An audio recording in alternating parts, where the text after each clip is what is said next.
દિવસ નામનો એક માણસ હતો.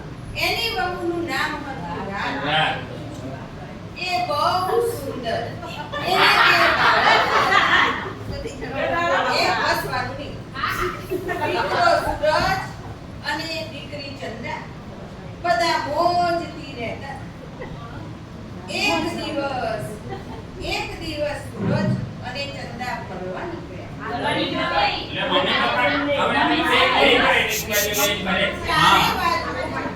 ચારે બાજુ રંગબેરંગી ફૂલો, પતંગિયા હતા, પંખીઓ કલરવ કરતા. અચાનક જોયું તો ઘનઘોર જંગલ. હવે શું કરું? એ જંગલમાં એક મોટો તે કેટલાય દિવસનો ભૂખ્યો હતો. બાળકો જોઈને એને તો વધારે ભૂખ લાગી. અજગર સૂરજ અને ચંદ્રા પાસે ગયો.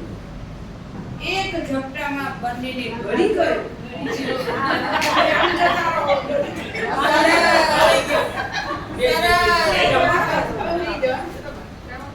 આરામ કરવા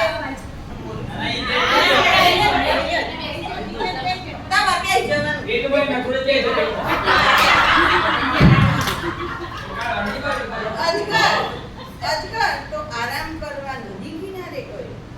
આ બાજુ દિવસ અને રાતની ચિંતાનો પાર નહીં. બાળકોને શોધીને થાક્યા. આમ તેમ ફરવા લાગ્યા. એક ઝાડ નીચે બેઠા. ઝાડની ડાળી ઉપર બે કાગડા હતા. એમણે અજગરને જોયેલો. એમાં એક કાગડાએ કહી દીધું કે સૂરજ અને ચંદ્રાએ તો અજગરના પેટમાં છે. દિવસ અને રાત તો ગભરાયા. રાત એની બહેન ઊંઘ પાસે ગઈ. ઊંઘે રસ્તો કાઢ્યો.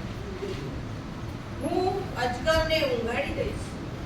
તું સૂરજ અને ચંદ્રાને બહાર કાઢી લેજે. પછી એ લોકો જંગલમાં ગયા.